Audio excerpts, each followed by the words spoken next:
শাবনূর যদি এদেশে থাকতো শাবানা ববিতার মতোই হতে পারতো, অথবা ছাড়াই যেত। ওর মধ্যে ওই কোয়ালিটি ছিল। বিশেষ করে ববিতার যে গুণগুলো ছিল সবগুলো গুণ শাবনূরের মধ্যে ছিল। আমি ববিতার সাথে কাজ করছি তো, এই শাবনূর সেম জিনিস ছিল। নিজে বুঝতে পারতো যে আমি ভুল করলাম বা এখানে ফল্ট হলো। এই শাবানার এই গুণটা অসাধারণ একটা গুণ ছিল। শাবনূর যদি এদেশে থাকতো তাহলে শাবানা ববিতার মতোই হতে পারতো, অথবা ছাড়াই যেত যদি ফিল্মে লেগে থাকতো। কারণ ওর মধ্যে ওই কোয়ালিটি ছিল। মানে শাবানার ববিতার যে গুণগুলো ছিল, বিশেষ করে ববিতার যে গুণগুলো ছিল সবগুলো গুণ শাবনূরের মধ্যে ছিল। এটা ওই অভিনয়ের দিক থেকে, দক্ষতার দিক থেকে, হ্যাঁ, মানে একটা সিকোয়েন্সের সাথে ইনভলভ হওয়া। হ্যাঁ, আমি ববিতার সাথে কাজ করছি তো, দেখেছি যেভাবে ইনভলভ হতো মানে ক্যামেরার সামনে। এই শাবনূর সেম জিনিস ছিল, একদম ক্যামেরার সামনে চেঞ্জ।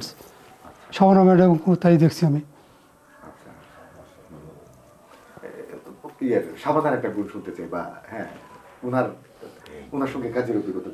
আমি অ্যাসিস্ট করছি, মানে জসিম ভাইয়ের প্রশাসন যেমন কাজ করি, ভাইজানে কাজ করছি। শাবানার উনি টাইমলি আসতো, কোনো শিডিউল ঘাপলা ছিল না। এবং অভিনয়ের দিক থেকে উনি কোনো প্রকারের একটু মানে ত্রুটি উনি নিজে বলতো এটা হয়নি, আমার এটা কাটো। এই যে ইনভলভমেন্ট, তার নিজে বুঝতে পারতো যে আমি ভুল করলাম বা এখানে ফল্ট হলো। এই শাবানার এই গুণটা অসাধারণ একটা গুণ ছিল। ববিতাও ওই সেম জিনিস।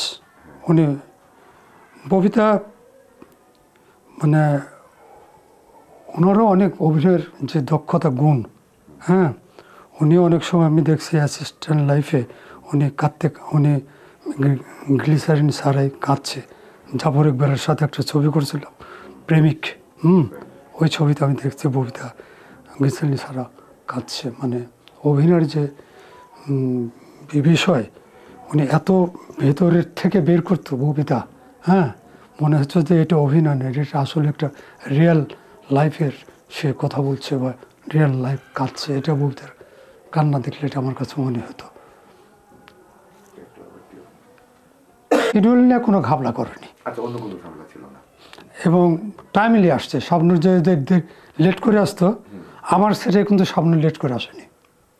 আমি সবচাইতে মানে ভালো দুটো আর্টিস্টের সাথে কাজ করেছি। একটা হলো শাবনূর, যে আমার সেটা কোনো দিন লেটে আসেনি। অনেকে শুনেছি ওর বিরুদ্ধে বদনাম আছে, কিন্তু আমার কাছে ও করেনি।